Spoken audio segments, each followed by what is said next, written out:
दुनिया की सबसे अमीर जगह कौन सी है? क्या वो अमेरिका है? क्या वो दुबई के शेखों के खजाने हैं? या फिर स्विट्जरलैंड के बैंक्स? जी नहीं, इस पूरी दुनिया की सबसे अमीर जगह है कब्रिस्तान। हाँ, सही सुना आपने, ग्रेवयार्ड। क्योंकि वहां दफन है वो लाखों करोड़ों आइडियाज जो कभी दुनिया के सामने आ ही नहीं पाए। वहां दफन है वो किताबें जो कभी लिखी नहीं गईं, वो गाने जो कभी गाए नहीं गए, वो इन्वेंशंस जो कभी बनाए नहीं गए, और वो सपने जो कभी पूरे नहीं हुए। और इन सब के पीछे सिर्फ एक वजह थी, सिर्फ एक डर।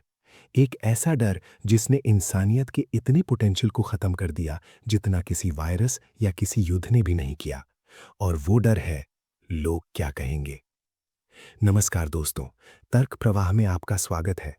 आज हम बात करने जा रहे हैं उस बेड़ी की, उस जंजीर की जो शायद आपके पैरों में भी बंधी है। आज हम उस इनविजिबल जेल को तोड़ेंगे जिसमें हम सब कहीं ना कहीं कैद हैं। आज का वीडियो शायद आपकी जिंदगी का सबसे इम्पॉर्टेंट वीडियो हो सकता है, क्योंकि आज हम दूसरों की राय के बोझ को उतारकर फेंकने वाले हैं। अगर आप आज इस डर से आज़ाद होना चाहते हैं, तो बस अगले कुछ देर के लिए दुनिया के शोर को बंद कर दीजिए और अपने दिल की आवाज़ सुनिए। चलिए शुरू करते हैं एक सवाल से। आपने आखिरी बार कोई काम सिर्फ इसलिए कब छोड़ा था क्योंकि आपको लगा कि पड़ोसी क्या सोचेंगे, रिश्तेदार क्या बोलेंगे या समाज क्या कहेगा? शायद कल, शायद आज सुबह, या शायद अभी आप कुछ करना चाहते हैं पर रुके हुए हैं। हमारे दिमाग में एक स्क्रिप्ट चलती रहती है। हम अपनी जिंदगी के हीरो नहीं, बल्कि किसी और की मूवी के साइड कैरेक्टर बनकर रह जाते हैं।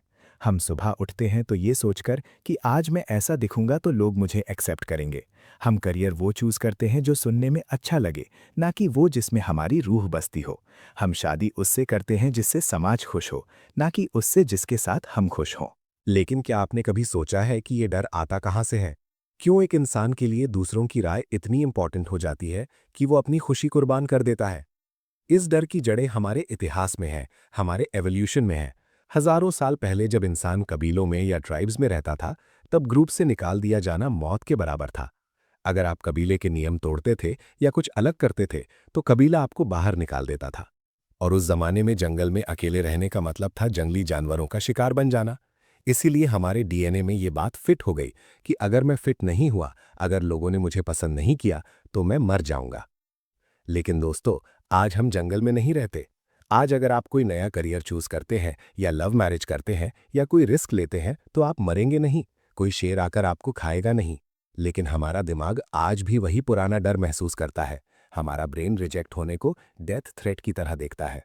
पर सच्चाई ये है कि ये डर अब आउटडेटेड हो चुका है। ये एक सॉफ्टवेयर बग है जिसे फिक्स करना जरूरी है। आइए इस बात को गहराई से समझने के लिए एक कहानी सुनते हैं। ये कहानी आपने शायद बचपन में सुनी हो, लेकिन आज इसका मतलब कुछ और होगा। एक बार एक आदमी और उसका बेटा एक गधे के साथ सफर पर जा रहे थे। शुरू में आदमी और बेटा दोनों गधे के साथ पैदल चल रहे थे।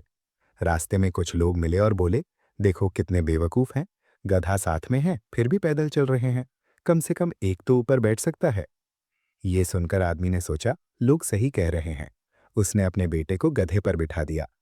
थोड़ा आगे गए तो कुछ बुजुर्ग मिले। उन्होंने कहा, कैसा जमाना आ गया है, जवान बेटा आराम से गधे पर बैठा है और बूढ़ा बाप पैदल चल रहा है। आजकल के बच्चों में तो संस्कार ही नहीं बचे। ये सुनकर बेटे को शर्म आई। वो नीचे उतर गया और उसने अपने पिता को गधे पर बिठा दिया। थोड़ा और आगे गए तो कुछ महिलाएं मिली। वो बोली, देखो कितना निर्दयी बाप है, खुद मजे से बैठा है और नन्हा सा बच्चा धूप में पैदल चल रहा है। इसे तो शर्म आनी चाहिए। अब आदमी परेशान हो गया। उसने सोचा, चलो हम दोनों ही बैठ जाते हैं। अब दोनों गधे पर बैठ गए। थोड़ा आगे गए तो पशु प्रेमी मिल गए। वो चिल्लाने लगे, अरे शर्म नहीं आती तुम लोगों को, जानवर पर इतना जुल्म कर रहे हो, बेचारा गधा मर जाएगा, तुम दोनों की वजह से इसकी गर्दन झुक गई है। अब वो आदमी और उसका बेटा दोनों नीचे उतर गए। उन्होंने सोचा कि अब क्या करें। आखिर में तंग आकर उन्होंने एक लट्ठी ली और गधे के पैर बांधकर उसे अपने कंधों पर उठा लिया। जब वो एक पुल यानी ब्रिज से गुजर रहे थे, तो लोग उन्हें देखकर जोर जोर से हंसने लगे कि देखो कितने पागल लोग हैं, गधे को गोद में उठाकर ले जा रहे हैं। शोर और हंसी की आवाज से गधा घबरा गया। उसने अपने पैर छुड़ाए और पुल से नीचे नदी में गिर गया और डूब गया। इस कहानी का अंत बहुत दर्दनाक है। लेकिन ये हमारी जिंदगी की सबसे बड़ी सच्चाई बयान करता है। अगर आप सबकी सुनोगे तो आखिर में आप अपना सब कुछ खो दोगे। उस गड्ढे की तरह आपका सपना भी डूब जाएगा। लोग तो बोलेंगे, लोगों का काम है कहना, लेकिन सवाल ये है कि क्या उनकी बातें आपकी जिंदगी की डायरेक्शन डिसाइड करेंगी? दोस्तों, ये जो 4 लोग हैं जिनकी हम इतनी चिंता करते हैं, क्या हम जानते हैं कि ये 4 लोग कौन हैं? सच्चाई तो ये है कि ये 4 लोग हैं ही नहीं। ये हमारे डर का बनाया हुआ एक इमेजिनरी मॉन्स्टर है। हम सोचते हैं कि पूरी दुनिया हमें देख रही है। साइकोलॉजी में इसे स्पॉटलाइट इफेक्ट कहते हैं। हमें लगता है कि हम एक स्टेज पर हैं और दुनिया की सारी लाइट्स हम पर हैं। अगर मेरे कपड़े अच्छे नहीं हैं तो सब देख रहे हैं। अगर मैं फेल हो गया तो सब हंसेंगे। अगर मेरी इंग्लिश खराब है तो सब मजाक उड़ाएंगे। लेकिन कड़वा सच ये है कि किसी के पास आपके लिए टाइम नहीं है। सब अपनी अपनी जिंदगी की उलझनों में इतने व्यस्त हैं कि उन्हें याद भी नहीं रहता कि आपने कल क्या पहना था या आप किस एग्जाम में फेल हुए थे। सोचिए, आपने पिछले हफ्ते सड़क पर किसी अजनबी को देखा होगा जिसने कुछ अजीब कपड़े पहने होंगे। आपने शायद उस वक्त 2 सेकंड के लिए सोचा होगा कि ये क्या पहना है। लेकिन क्या आज आपको उसका चेहरा याद है? क्या आपको याद है उसने कौन से रंग की शर्ट पहनी थी? नहीं ना? ठीक उसी तरह लोग आपके बारे में 2 सेकंड सोचते हैं और फिर अपनी जिंदगी में वापस लौट जाते हैं। आप बेवजह सालों साल उस 2 सेकंड के ओपिनियन का बोझ लेकर घूम रहे हैं। अब जरा एक और पहलू पर नजर डालते हैं। मान लीजिए आपने लोगों की परवाह करके अपना रास्ता बदल लिया। आप सिंगर बनना चाहते थे, लेकिन लोगों के डर से इंजीनियर बन गए। आप बिजनेस करना चाहते थे, लेकिन फेलियर के डर से 9 से 5 की नौकरी करने लगे। आपने सोचा कि चलो अब तो लोग खुश रहेंगे। लेकिन क्या लोग खुश हुए? जब आप अपनी बोरिंग जॉब से थककर घर आएंगे और दुखी होंगे, तो क्या वो लोग आएंगे आपके आंसू पोंछने? जब आप बुजुर्ग होंगे और पीछे मुड़कर देखेंगे कि आपने पूरी जिंदगी घुटन में गुजार दी, तो क्या वो लोग आएंगे आपको वापस आपका वक्त लौटाने? एक नर्स थी जिसका नाम था ब्रॉनी वेयर। उसने अपनी जिंदगी के कई साल उन लोगों के साथ बिताए जो अपनी जिंदगी के आखिरी दिनों में थे, जो मरने वाले थे। उसने उन लोगों से पूछा कि तुम्हारा सबसे बड़ा अफसोस क्या है? आपको जानकर हैरानी होगी कि मरते वक्त सबसे बड़ा रिग्रेट यानी सबसे बड़ा पछतावा जो लोगों ने बताया वो ये था, काश मुझ में हिम्मत होती कि मैं वो जिंदगी जी पाता जो मैं जीना चाहता था, ना कि वो जिंदगी जो लोग मुझसे एक्सपेक्ट करते थे। दोस्तों, ये लाइन सुनकर रोंगटे खड़े हो जाने चाहिए। इमेजिन कीजिए आप अपने डेथ बेड पर हैं, आपकी सांसें उखड़ रही हैं और आपकी आंखों के सामने आपकी पूरी जिंदगी फ्लैश हो रही है। उस वक्त आपको ये याद नहीं आएगा कि शर्मा जी ने क्या कहा था या पड़ोसी ने क्या कमेंट किया था। उस वक्त सिर्फ ये याद आएगा कि जब मेरे पास मौका था तब मैंने छलांग क्यों नहीं लगाई, मैंने अपना दिल क्यों मार दिया। क्या आप चाहते हैं कि आपकी कहानी का अंत भी यही हो, एक अधूरी दास्तां, एक ऐसी किताब जिसके पन्ने खाली रह गए क्योंकि लेखक डरता था कि रीडर्स क्या सोचेंगे? आपको एक बात समझनी होगी, क्रिटिसिज्म या आलोचना हर सफल इंसान की फीस है। अगर आप कुछ बड़ा कर रहे हैं तो लोग आपके खिलाफ बोलेंगे ही। ये इस बात का सबूत है कि आप भीड़ से अलग चल रहे हैं। जब हाथी चलता है तो कुत्ते भौंकते हैं, लेकिन हाथी कभी रुककर कुत्तों को सफाई नहीं देता, वो अपनी मस्त चाल में चलता रहता है। अगर आप हर भौंकने वाले कुत्ते पर पत्थर मारने रुकेंगे तो आप कभी अपनी मंजिल तक नहीं पहुंच पाएंगे। जरा सोचिए महात्मा गांधी के बारे में। क्या उन्हें लोगों ने बुरा नहीं कहा? उन्हें तो गोली तक मार दी गई। लेकिन क्या उन्होंने सच का रास्ता छोड़ा? सोचिए इलॉन मस्क के बारे में।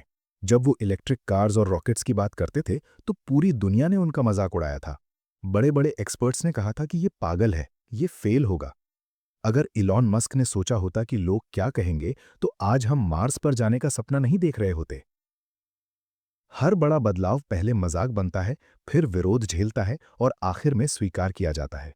आप अभी किस स्टेज पर हैं ये मायने नहीं रखता, मायने ये रखता है कि आप टिके रहें। अब सवाल ये उठता है कि इस डर को खत्म कैसे करें। हमने प्रॉब्लम समझ ली, हमने इसका गहरा असर देख लिया। अब बात करते हैं सॉल्यूशन की। कैसे आज ही इस डर से आजाद हूं? सबसे पहला कदम, अपने अस्तित्व को वैलिडेशन से अलग करें। आपकी वैल्यू इस बात से तय नहीं होती कि कितने लोग आपको लाइक करते हैं। आपकी वैल्यू इस बात से तय होती है कि आप अपनी नजरों में क्या हैं। शीशे में देखकर खुद से पूछिए कि क्या मैं सही कर रहा हूं। अगर आपका दिल कहता है हां, तो फिर दुनिया की सारी आवाजें बेकार हैं। दूसरा कदम, वर्स्ट केस सिनेरियो को फेस करें। जब भी आपको डर लगे कि लोग क्या कहेंगे, तो खुद से पूछिए कि अगर लोगों ने बुरा कह भी दिया तो ज्यादा से ज्यादा क्या होगा? क्या आप मर जाएंगे? क्या आपका घर छिन जाएगा? नहीं, थोड़ी देर के लिए बुरा लगेगा बस। अपने दिमाग को बताइए कि ये डर रियल नहीं है। तीसरा और सबसे इंपॉर्टेंट कदम, एक्शन ले। डर का सबसे बड़ा दुश्मन एक्शन है। जब आप वो काम कर देते हैं जिससे आपको डर लगता है, तो डर अपने आप गायब हो जाता है। छोटी शुरुआत करें। आज कुछ ऐसा करें जो आप हमेशा से करना चाहते थे, लेकिन शर्म के मारे नहीं कर पा रहे थे। चाहे वो नए तरीके के कपड़े पहनना हो, किसी पब्लिक स्पीकिंग इवेंट में बोलना हो, या अपना यूट्यूब चैनल शुरू करना हो। पहली बार में अजीब लगेगा, लोग शायद हंसेंगे भी, लेकिन दूसरी बार में उन्हें आदत हो जाएगी, और तीसरी बार में वो आपको इग्नोर कर देंगे, और चौथी बार में वो आपसे पूछेंगे कि आपने ये कैसे किया। याद रखिए, लोग आपके स्ट्रगल में आपके साथ नहीं होंगे, वो सिर्फ आपकी सक्सेस में हिस्सेदार बनने आएंगे। जब आप शून्य पर होंगे तो लोग हंसेंगे, जब आप शिखर पर होंगे तो वही लोग कहेंगे कि हमें तो पता था ये लड़का कुछ बड़ा करेगा। लोगों की मेमोरी बहुत शॉर्ट होती है, उनके ओपिनियंस मौसम की तरह बदलते हैं। आज धूप है, कल बारिश होगी। आप मौसम के हिसाब से अपना घर नहीं तोड़ते ना, तो लोगों के ओपिनियन के हिसाब से अपने सपने क्यों तोड़ना? एक बहुत खूबसूरत बात कही गई है, सबसे बड़ा रोग क्या कहेंगे लोग। इस रोग का इलाज कोई डॉक्टर नहीं कर सकता, इसका इलाज सिर्फ आपके पास है, और वो इलाज है सेल्फ बिलीफ, खुद पर भरोसा। दोस्तों, जिंदगी बहुत छोटी है, ये कोई रिहर्सल नहीं है, ये फाइनल शो है। इसमें कोई रीटेक नहीं मिलता। हर दिन जो बीत रहा है वो वापस नहीं आएगा। आपको ये जीवन दूसरों को इम्प्रेस करने के लिए नहीं मिला है, आपको ये जीवन खुद को एक्सप्रेस करने के लिए मिला है। आप यहाँ किसी की उम्मीदों के खांचे में फिट होने के लिए नहीं आए हैं, आप यहाँ अपनी अलग पहचान बनाने आए हैं। अगर आप गुलाब का फूल हैं, तो आप कमल बनने की कोशिश मत कीजिए, सिर्फ इसलिए क्योंकि लोगों को कमल पसंद है। आप गुलाब हैं तो सबसे बेहतरीन गुलाब बनिए, अपनी खुशबू बिखेरिए। जो लोग आपकी असलियत को पसंद करेंगे वही आपके सच्चे साथी होंगे, और जो लोग आपके दिखावे को पसंद करेंगे वो वैसे भी आपके किसी काम के नहीं। आज इस वीडियो के खत्म होने के बाद मैं चाहता हूं कि आप एक कागज और पेन उठाएं। उस पर वो 3 चीजें लिखें जो आप करना चाहते हैं लेकिन सिर्फ समाज के डर से नहीं कर रहे। और फिर उस कागज को देखकर खुद से वादा करें कि मैं इनमें से कम एक चीज आज या कल में शुरू करूंगा, चाहे दुनिया इधर की उधर हो जाए। क्योंकि दोस्तों, अंत में कब्रिस्तान में सब बराबर हैं। वहां कोई नहीं पूछता कि तुमने लोगों की बात मानी थी या नहीं। वहां सिर्फ ये मायने रखता है कि तुमने अपनी रूह की बात मानी थी या नहीं। अपने अंदर के उस डर को आज ही अलविदा कह दीजिए। अपनी जिंदगी की गाड़ी का स्टीयरिंग व्हील वापस अपने हाथ में लीजिए। रास्ता आपका है, मंजिल आपकी है, तो फैसला भी आपका ही होना चाहिए। लोग क्या कहेंगे, ये सोचने का काम लोगों का है। आपका काम है अपने सपनों को पूरा करना। तो उठिए और दिखा दीजिए इस दुनिया को कि आप कौन हैं। अगर आज की इस बात ने आपके दिल को छुआ है, अगर आपको लगा कि हाँ, मुझे बदलना है, तो इस वीडियो को लाइक जरूर कीजिएगा। लेकिन उससे भी ज्यादा जरूरी है इस पर अमल करना। तर्क प्रवाह पर हम ऐसे ही गहरी और जिंदगी बदलने वाली बातें करते रहेंगे।